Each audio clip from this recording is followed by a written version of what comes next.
This week on the Bioneers, Revolution from the Heart of Nature. You could say that our justice system harms people who harm people to show that harming people is wrong. Restorative justice is a justice that heals. It's Restorative Justice, from harm to healing, this week on the Bioneers, Revolution from the Heart of Nature.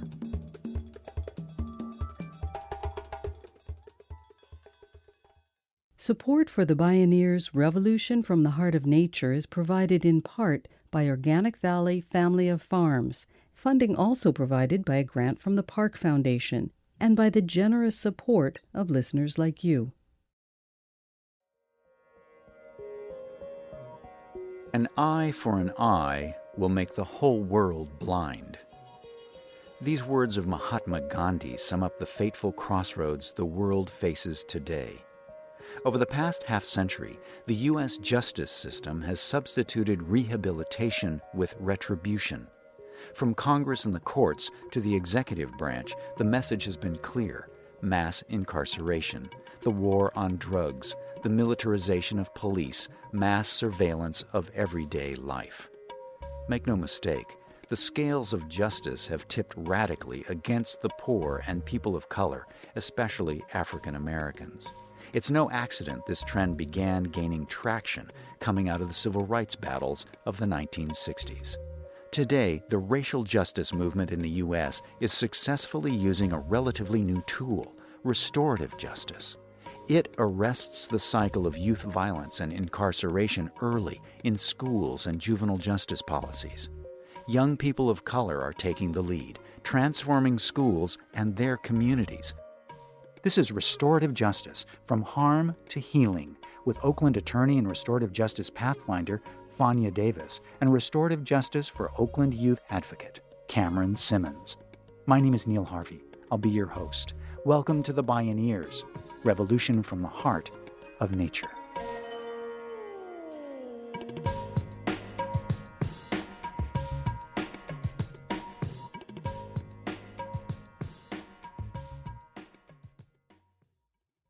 I want to greet you with a Zulu traditional greeting. Sawubona, sawubona. If I meet you in the marketplace or I meet you on the road, I would say, sawubona, sawubona. And this means, I see you. I see your spirit. I see the gift that you are to the world. I see your authentic self. That really sums up the work that we're doing in Oakland with youth. Seeing them, even when they may be cursing us out. And just continuing to see them until they begin to see themselves, and until they begin to see who they truly are. It's very sad when I see the violence that our youth face today, the danger, the abuse, the trauma, from structural violence, from police violence, from community violence, is just overwhelming. Fania Davis is co-founder and executive director of Restorative Justice for Oakland Youth. She launched the organization in 2005, but her justice work began decades earlier as a passionate activist in the civil rights movement. Born and raised in Birmingham, Alabama, she experienced the savage racial hatred and injustice of Deep South segregation that spawned a menacing name for her hometown. Fania Davis spoke at a Bioneers conference. I lived atop Dynamite Hill. That was the name of my neighborhood. It was called that because of all of the bombings that took place in our neighborhood for black families who happened to move in, pushing the color line. And of course, Birmingham was called that because of the many, many bombings of churches and of people like Reverend Shuttlesworth and others who were leaders in the civil rights movement. Two of my closest friends were killed in the Birmingham Sunday school bombing. And I want to honor them. I want to invoke their names right now. Carol Robertson, we honor you. Cynthia Wesley, we honor you. And all that I do today is in remembrance of you, to honor you. It was dangerous for me as a child growing up in Birmingham on Dynamite Hill. because of racial violence, the violence of the Ku Klux Klan. So I left the South as an angry warrior. I was involved in almost every major movement of the end of the 20th century. The Black Power movement, the Black Nationalist movement, and at one point, I was so anti-white that when my brother, who was in the National Guard at the time, brought a colleague home with him who was white, I stood in my doorway. You cannot bring him in here. Of course, who does that remind you of? That reminds me of George Wallace, right? Yeah, who stood in the doorway of University of Alabama to keep Arthur and Lucy from coming in. I was filled with rage. I was a warrior for justice in a way that privileged anger and rage. In 1969, during the FBI's Scorched Earth campaign against the Black Panther Party, police broke into Fania Davis's home and shot her husband, who nearly died. Her sister, Angela Davis, also a Panther member, was put on trial a year later for attempted murder and conspiracy. She would later be acquitted. Fania Davis decided to become a trial lawyer, speaking out for her sister and battling racism in the courts. And after about 30 years of this, I began to feel out of balance, and I literally became ill physically, affecting the feminine organs. I intuitively knew that I was being asked to rebalance myself, to bring more feminine energies, more creative energies, more spiritual energies, and more healing energies into my life. And I synchronistically and serendipitously ended up in a PhD program in Indigenous Studies, which allowed me to study with healers all over the world, especially in Africa, especially a Zulu healer by the name of Vusamazulu Credo Mutwa, my spiritual father. I studied with him and came back to this country, finished my dissertation in Indigenous Studies, couldn't find a job doing this wonderful healing work, and so, kicking and screaming, went back into the practice of law. But it's a good thing I did, because I was able to find out about restorative justice. Restorative justice is a justice that heals. You could say that our justice system harms people who harm people to show that harming people is wrong. Huh? And what happens? What happens is that harm replicates, it reproduces, it metastasizes, it begins to saturate our existence. That's so much of what we see around us. That is what, in part, has breeded the abomination of mass incarceration, of the prison industrial complex. We know that harmed people go on to harm other people. Studies show that if you have experienced trauma, even observed trauma, if you don't heal that trauma, you're going to go on and hurt someone else or hurt yourself. And it goes on and on and on. So restorative justice recognizes this, rooted as it is in indigenous principles of healing and of reconciliation. And so it sees crime as damage, as harm to relationships. And justice, therefore, must heal that damage and repair that harm. So restorative justice seeks to heal the harm rather than replicate it. So when I found out about this wonderful healing justice, it was an epiphany for me, because I realized I could be the lawyer, the warrior, and the healer all at the same time. All at the same time. Yes. So it was an incredible moment in my own personal journey into wholeness. And that is the foundation upon which I do the work that I do today. Fania Davis educated herself about restorative justice. She traveled around the world attending conferences and worked with movement leaders. She was especially inspired by meeting Archbishop Desmond Tutu, who in 1995 became chair of the groundbreaking Racial Truth and Reconciliation Commission in South Africa. I really wanted to go to Africa to do this work, to war-torn regions in Africa. And Becky, who was the president at that time, said, "Oh yes, come, we need you. The people are knocking down our doors for this reconciliation work. Come, come." But did he ever offer a job? No. So I found myself frustrated. But then a friend said, Fania, Oakland is Darfur. Oakland is those war-torn regions of Africa.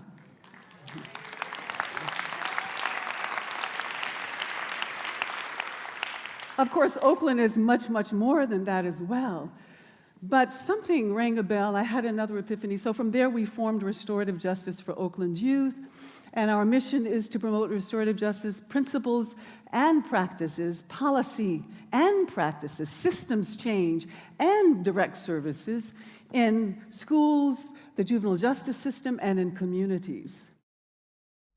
When Fania Davis began Restorative Justice for Oakland Youth, known as R-Joy, she was working in a city that had the reputation of being one of the nation's most dangerous metropolises. She and her colleagues have surprised everyone by demonstrating how dramatically that reputation could turn around. We had one school pilot starting in 2007 that succeeded in completely eliminating violence, in increasing test scores, in reducing suspension rates by 87%. Yes.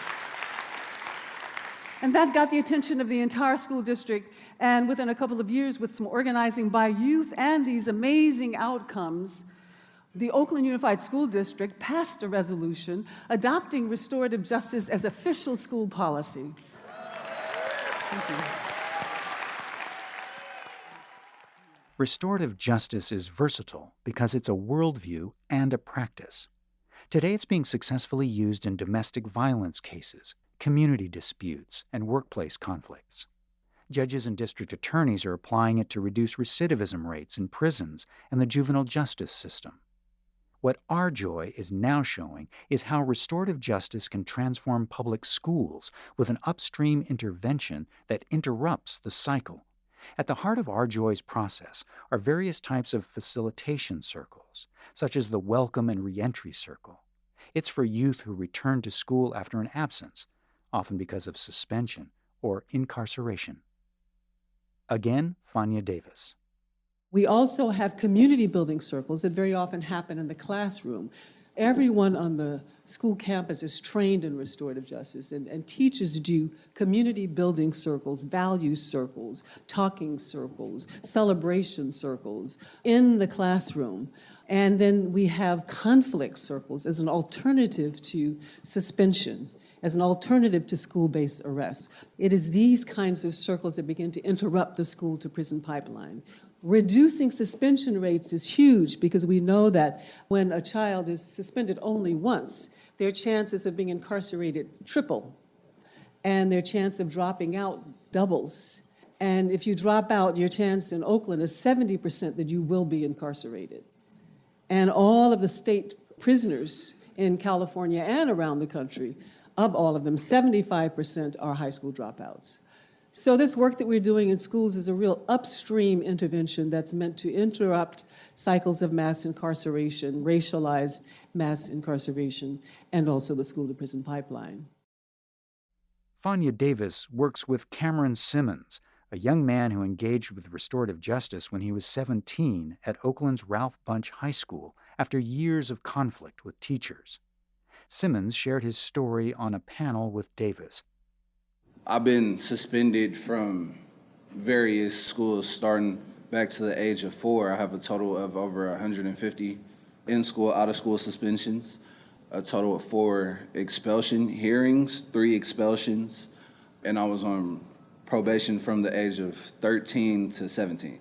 The first time I was ever suspended, I was suspended for theft of my own candy. At the age of 4, we usually start preschool, and, as a normal preschooler, I'm not used to being without my parent. So my mom would give me candy. My favorite was a pack of original Skittles, the red pack, Being 4, my attention would be more on the Skittles than school, I guess. So my principal took my Skittles away from me, put them in his office, and I seen him lock his door.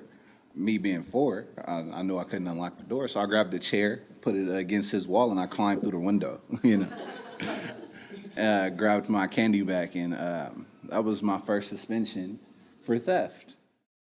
That was just the beginning of an escalating cycle of punishment that Cameron Simmons experienced throughout his years in school. He spoke with us at a Bioneers conference. I was in the 4th grade, and I forget what assignment we were doing, but my mom always taught me, there's no such thing as a dumb question. If you have a question, 9 times out of 10, somebody else has that same question, so you should feel free to ask. And you being my teacher, I should feel comfortable asking you, So I asked my teacher about the assignment, and she made fun of me in front of the whole class, which angered me. And I flipped the desk and walked out in the 4th grade. I got suspended. She told the teacher that she didn't do anything, that I was just irate. I was just, mad over no reason. And I just flipped the desk and left, You were brought up, before this thinking some way, and you go to school and they teach you that stuff that you've learned at home, the person that you thought you were, you might not really be that person. You might be a bad person. I've had teachers tell me that maybe I shouldn't go to school, that maybe that's not for me. Cameron Simmons' school days devolved into a vicious cycle of perceived crime and punishment. When he was 13, playing in the lunchroom, he threw a pint carton of milk at a friend. The principal called the police. Simmons was charged with assault with a deadly weapon and put on probation with an ankle monitor for 4 years. He dropped out of high school and left home. He began living in abandoned apartments, falling in with gangs. Then, when he learned that Ralph J. Bunch High School in Oakland was implementing restorative justice practices, he decided to give school one last try. He could tell right away it was going to be different. For starters, the teachers took the time to warmly welcome each student. My first circle was my first day. The assistant principal put me in the restorative justice room with my mentor now. I forget what the circle was about, but it was for the men at the school, and we were talking about our feelings. A circle of men talking about their feelings in Oakland, it's not really heard of. They let you know that it's okay. Whether you want to cry, whether there's something going on in your community, whether there's something going on in your family, like they're there to listen, and they're there to help. Restorative justice gives you that comfortability because, like I said, it's a support team to let you know it's okay to be you. We'll support you however you are. Wherever you at right now, we'll help you get farther and help you be self-sufficient. It's a pair of shoes to your socks to help you take an extra 2 steps forward. After finishing his homework, Cameron Simmons spent weekends at training workshops to learn about the history and practices of restorative justice. He also learned to train others. Simmons is now 21 and serves as Arjoy's youth advocate. This is the opportunity for me to get the youth voice heard. I'm doing it for little Billy and Sally.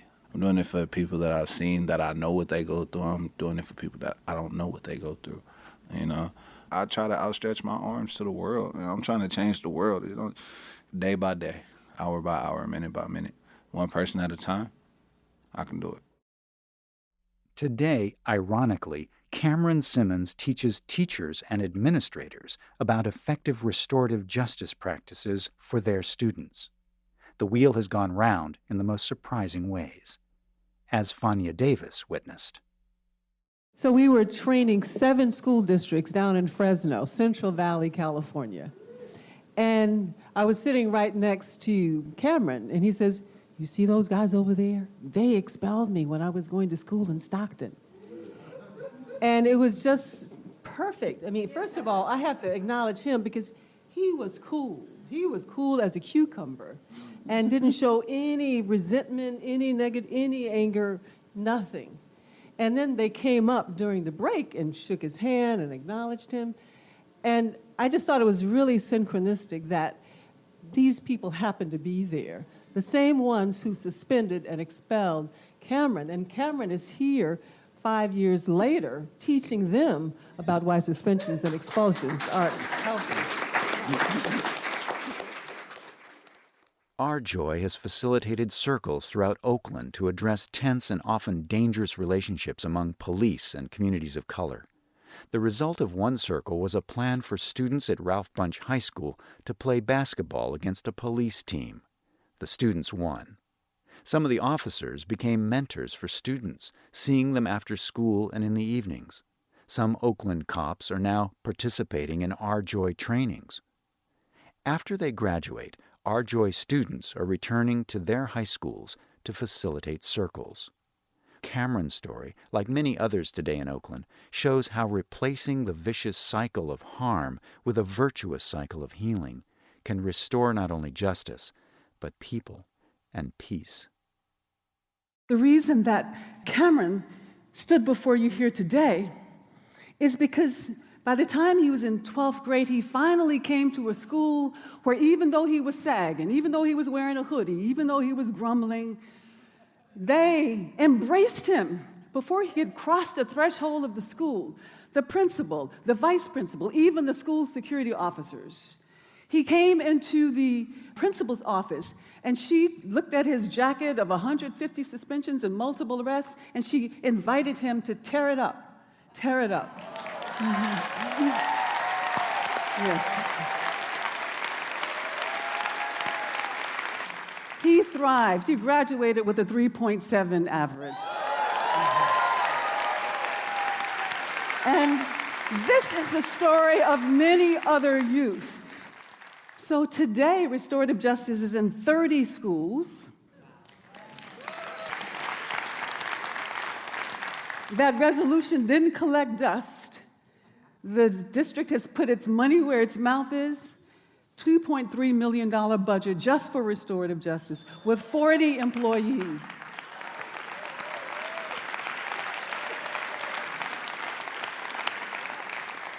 And now the Oakland Unified School District is looked at across the nation as a model of restorative justice, of school-based restorative justice. For Fania Davis, this very different vision of justice can and must spread widely, from the personal to the societal and global. And, she says, we stand at an epic crossroads of history. History is asking us to become healers. We are so good at causing harm at every level. We are experts at that.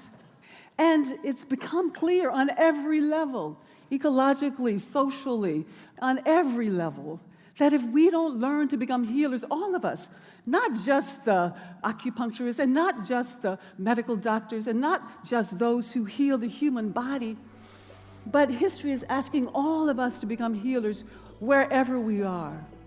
So I want to thank you for answering history's call so that we will have a future for the 7 generations to come.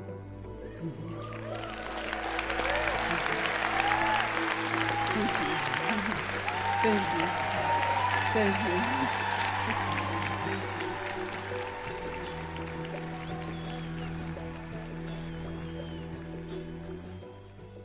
The recidivism rate in California prisons is 70%, costing taxpayers over $46 billion annually. About 75 to 80% of prisoners nationally are high school dropouts. The justice system is a bust, and we now know it starts with a school-to-prison pipeline. Fania Davis and Cameron Simmons are showing how restorative justice can change all that, and why history is calling upon us all to become healers. Restorative justice, from harm to healing.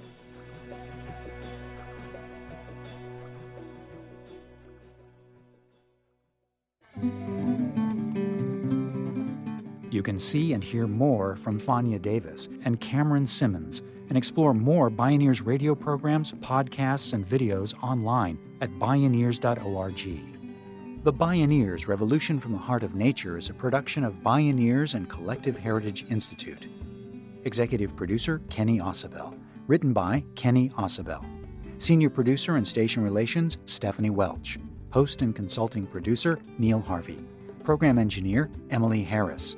Production assistants, Tina Rubio and Melanie Choi. Interview recording engineer, Emily Harris. Our theme music is co-written by the Baka Forest people of Cameroon and Baka Beyond from the album East to West. All royalties from Baka compositions and performances go to the Baka Forest people through the charity Global Music Exchange. Find out more at globalmusicexchange.org.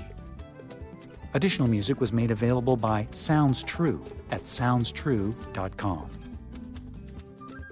The opinions expressed in the Bioneers Revolution from the Heart of Nature are those of the presenters and are not necessarily those of Bioneers and Collective Heritage Institute, the underwriters, or this radio station. My name is Neil Harvey. Thank you for listening. I invite you to join the Bioneers in inspiring a shift to live on Earth in ways that honor the web of life, each other, and future generations. This is program number 0816. This program was made possible in part by Organic Valley's pasture-raised organic dairy products, bringing the good from our family farmers to your table at organicvalley.coop. Funding also provided by a grant from the Park Foundation, dedicated to heightening public awareness of critical issues, and by the generous support of listeners like you. If you love Bioneers Radio, it's free and easy to support us. Just take a moment to post a review on our podcast on iTunes, Google Play, or wherever you find our show online. You'll be helping other people find and enjoy these incredible thinkers and storytellers. And thank you for helping us out.